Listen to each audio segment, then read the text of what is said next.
اللهم قوي عزائمهم وسدد سهامهم وآراءهم واجمع كلمتهم على الحق والهدى يا أكرم الأكرمين.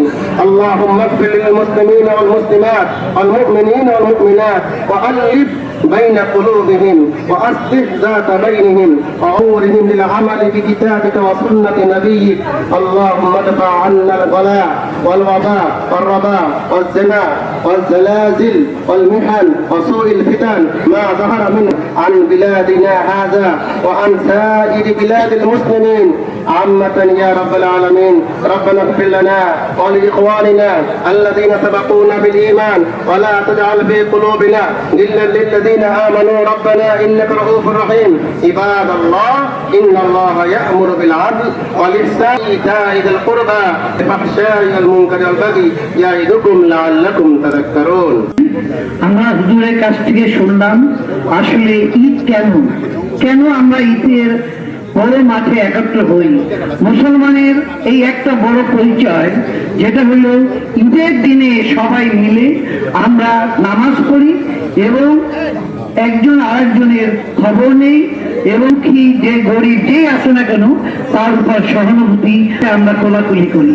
তা আমি অনুরোধ করব এই চাষি নাটোরের লোকজন সবাইকে আমরা প্রকৃতই যেন ধরে রাখি এবং আল্লাহ তাআলা আমাদেরকে যেন এইটার জন্য আমরা মুসলমান হিসেবে পৃথিবীতে থাকতে পারি এবং মুসলমানের যে মুসলমানিত্ব সেটা হইল এই 30 দিন বা দিন যে আমরা রোজা রেখেছি সেই যে দিনটা আসে সেটাকে আমরা বলি ঈদ এবং সেটা একটা খুশির দিন, এটা ছেলে মেয়ে সবাই খুশির দিন।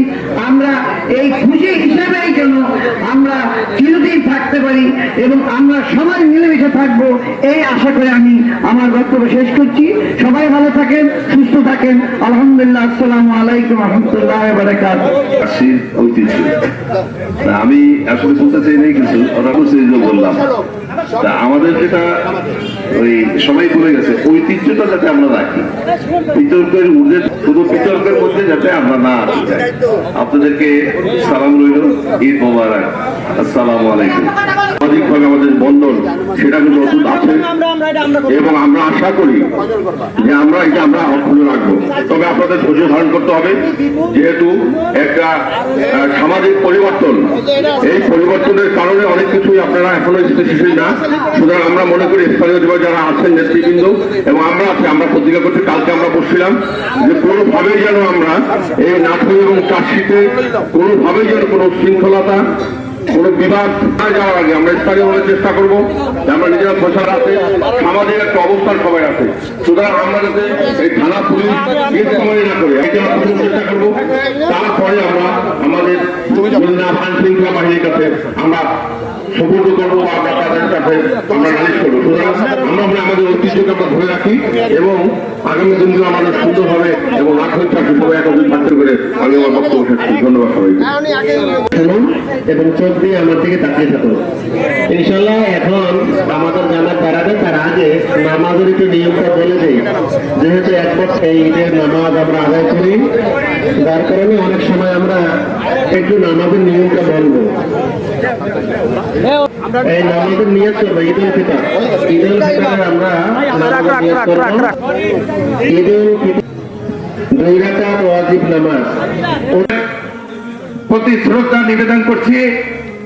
এখন আপনাদের মাঝে দু একটি কথা বলবেন, সংক্ষিপ্ত আলোচনা করবেন সৈয়দ মহিউদ্দিন বাসাভাই, সরদার মহিউদ্দিন বাসাভাই। আসসালামু আলাইকুম। উপস্থিত মুরব্বিয়ান, আলোচনা করার কোনো বিষয়বস্তু না। সবাইকে ঈদ মোবারক, ঈদ মোবারক, ঈদ মোবারক। যাদের অক্লান্ত পরিশ্রমে ঈদগাহ সৃষ্টি হচ্ছে তাদের প্রতি শ্রদ্ধা নিবেদন করে আমি একটি কথাই বলবো মাত্র, সেটা হলো ঈদগাহ নাটোই চাচ্ছির ঐতিহ্য। এই ঐতিহ্যকে অক্ষুণ্ণ রাখার জন্য আমার তরফ থেকে যে যে অবস্থানে আছেন থেকে এইটাকে অক্ষুণ্ণ রাখার জন্য আমরা আপ্রাণ চেষ্টা করব। সেই চেষ্টার মধ্যে কোনো ত্রুটি থাকবে না, কোনো বিচ্যুতি থাকবে না। এবং সেই চেষ্টার মধ্যে যদি কোনো ব্যক্তি কোনো প্রকার বিঘ্ন ঘটাবার চেষ্টা করে সেটা আমরা সমন্বিত ইনশাআল্লাহ। এবং তৎসাথে আমরা যেটা বলবো সেটা হলো আজকের এই ঈদগাহ মাঠে আমাদের লোক সংখ্যা যতটুকু আছে এর মধ্যে যে কালেকশনের ব্যাপারটা, সেই ব্যাপারটা আমি দু একটা কথা বলবো। মাত্র 2টা গ্রুপ যাবে, একটা গ্রুপ কালেকশন করবে হুজুর ঈদগাহ এবং মাইক, আরেকটা গ্রুপ যেটা সেটা এতিমখানা এবং অন্যান্য, তারপর ওই এক সাইডে দুইটাই যাবে। আর আপনাদের কাছে আরেকটা জিনিস অনুরোধ করবো, আপনারা দয়া করে হুজুর যখন আমাদেরকে সময়টা দেবেন কালেকশন আমার ছেলে কি